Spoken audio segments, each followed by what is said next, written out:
This case takes place in Scotland on the 11th of December 2002. Alan Menzies was born in 1973 in Foos, Scotland. His childhood was marked by significant challenges, including bullying and social isolation from an early age. Alan struggled to connect with his peers, finding himself literally friendless by the time he reached adolescence. This isolation, coupled with relentless bullying from his peers, contributed to a sense of alienation and disconnection from the world around him as a social outcast. Alan became an easy target for torment and ridicule. Further deepening the emotional scars of his former years, Alan turned to movies and video games as a coping mechanism, providing him an escape from the harsh realities of his daily life.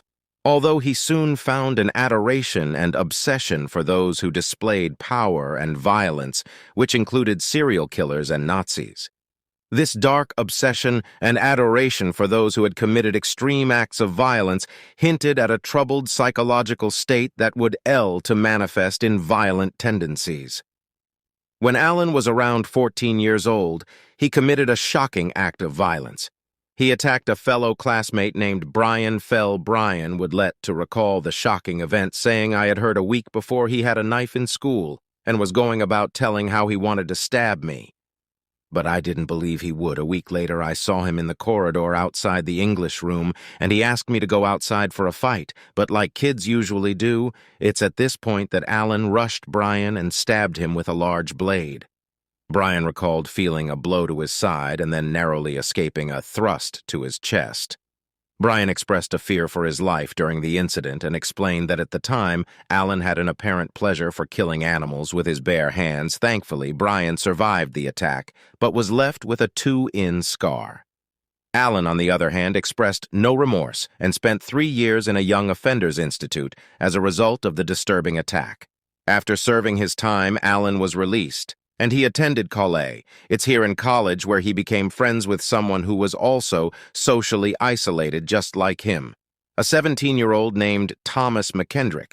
The two 17-year-olds were both considered to be outcasts, and they found solace in their similar social standings. They quickly formed a deep bond. United by their perceived social struggles, they became inseparable friends. Rather quickly one night, Thomas suggested that the two watch a movie together, and he introduced Alan to the Queen of the Damned. Alan was entranced by the movie and became especially captivated by the character Asha, who was portrayed by the late R&B singer Aaliyah. I've never seen the movie and never will, as apparently it's terrible, but it involves vampires and a number of killings taking place anyway. Alan borrowed the movie and watched it obsessively, sometimes multiple times a day. In just a few months, he had watched the movie hundreds of times for Alan. The movie became more than just entertainment. His fixation with the movie escalated into hallucinations, where, at least according to him, he believed he could hear and see a cashier commanding him. In his distorted reality, Alan envisioned himself as the chosen one, destined to become a powerful vampire, Alan Wler, to claim that as his obsession with the film deepened, so did his thirst for human blood, and the Queen of the Damned, Asha, holds the key to eternal life, and Alan was convinced that by following her orders, he would ascend to a position of power and adoration. The lines between fiction and reality became a blur. By the time that Alan reached 18, it became painfully clear to his parents that something was horribly wrong with the teenager. They frequently would hear him shouting, screaming, and playing parts of the film repeatedly in his room. He also became more erratic and more violent, attempting to understand his behavior. Alan's parents confronted him. He attempted to convince his parents of the existence of vampires, citing books and online sources.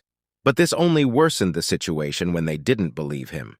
He explained to them that he wished to become a vampire, even going as far as bringing back animal organs and blood from a local butcher shop to cons. On one night, Alan hallucinated an invitation from Alea's character in the movie. He claimed that she promised him immortality and the power of a vampire.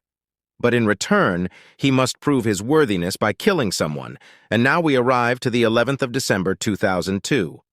Alan and his friend Thomas share another evening together watching the movie Queen of the Damned. However, Thomas had grown tired of this movie and suggested that they do something else for once, but Alan refused. As the night progressed, Thomas began to mock the movie and questioned Alan's obsession. Allen would let a claim that Thomas then made insulting sexual comments about a cashier. He found this to be unacceptable, so he viciously and mercilessly attacked Thomas, so viciously, in fact, that Thomas was killed in what would become one of Scotland's most gruesome murders after killing Thomas Allen.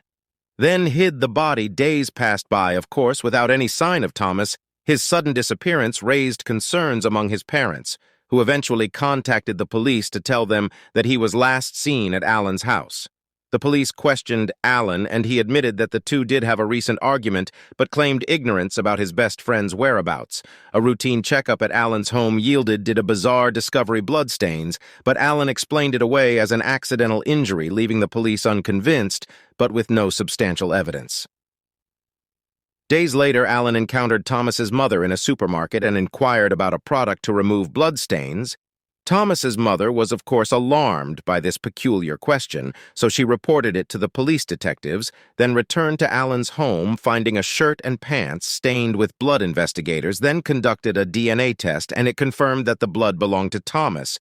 But just a day after the discovery of Thomas's bloody clothing, Allen overdosed. He came round by the time the DNA test had come back positive, and he was questioned about his involvement in the disappearance of Thomas. But Allen continued to deny any involvement. Despite his uncooperative stance, the investigation gained momentum when a search team stumbled upon a shallow grave near Allen's home. Inside the grave, they found a body fitting. Thomas's description tests were conducted on the body, and tragically it was confirmed to be Thomas had suffered over 40 stab wounds, coupled with extreme and severe head injuries. In fact, his head had been caved in. Allen was arrested and charged with the murder of his best friend, one of the only friends he ever had. The discovery prompted the police to question the motive behind Thomas's brutal murder. With the overwhelming evidence, Allen confessed the murder in a story that shocked and disturbed the police. Allen revealed that he believed himself to be a vampire and had only achieved this status by killing Thomas. He claimed he was driven to do so by visions and visits from Asha, their character from the movie. Allen's bizarre confession unnerved the police, who struggled to even comprehend the horror story that he had presented. What I'm about to tell you is from Allen's perspective on the 11th of December 2002. Thomas came over to his house, and despite Thomas's reluctance, Allen insisted on watching the film he had grown so obsessed with. He claimed that as they were watching, Thomas began to mock the film and the character Asha. He said that as Thomas mocked the movie, he could see Asha standing in the room saying nothing but looking display pleased. Allen told the police it was the look on her face, she wasn't pleased. Then she turned her back on me. I thought it was because Thomas had insulted her and I let him get away with it. So Allen said he decided not to let him get away with it, and tensions escalated. This led to Allen grabbing a knife and repeatedly stopped Thomas in the face, shoulders, and neck. Despite the brutal attack, Thomas managed to escape temporarily, but Allen pursued him armed with a hammer. Thomas attempted to seek refuge in another bedroom, but Allen caught him and viciously bashed his friend's skull multiple times with the hammer. The frenzied attack resulted in approximately 40 stab wounds and Thomas's skull being shattered into several fragments. Allen claimed that his hallucination of Akasha was pleased with his kill, justifying the murder because Thomas had made fun of her.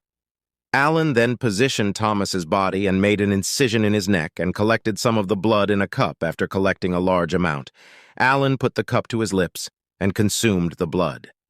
Now, this next part left me feeling extremely uneasy. As I said before, Thomas's skull had been broken into several fragments. Allen took one of these fragments and placed it into his mouth. He then proceeded to crunch on it and swallowed the bone. Allen disposed of Thomas's body by placing him inside a wheelie bin and wheeling him into the woods. At the time, Allen felt no remorse, stating, "I knew I had to murder somebody. If you don't murder anybody, you can't become a vampire." The trial would begin in the following year in court. Allen justified his actions by claiming he had been angry and was acting out. He confided in his aunt in the hospital, stating that he wanted to rebel against God. A psychiatrist by the name of Dr. Derek Chiswick diagnosed Allen as emotionally disturbed but not mentally ill, suggesting that he may have exaggerated his obsession for a lighter sentence. The psychiatrist wasn't fully convinced that Allen was telling the truth and believed that Allen merely just enjoyed violence and sought to commit a gruesome crime while he was in jail awaiting trial. Allen sent letters to himself seemingly from fantasy characters, almost as if to appear mentally ill. Allen claimed that his alter ego, who was named Vamp, had committed the murder and not him, and attempted to put forward a plea on the grounds of diminished responsibility, but this was rejected. The jury deliberated for an hour and a half and found Allen to be guilty of murder. The judge sentenced Allen to a minimum term of 18 years and called him an outright psychopath, evil, merciless, and dangerous. When Allen was asked if he wished he could undo the killing, he replied with a simple no. He said he was sorry for Thomas's family, but that otherwise he felt nothing after the trial. Allen's family sold their home, and on the 15th of November 2004, Allen was discovered dead in his cell. It was found that he had taken his own life despite being a relatively lesser-known story. The case of Thomas Kendrick is considered to be one of the most gruesome cases in Scottish history.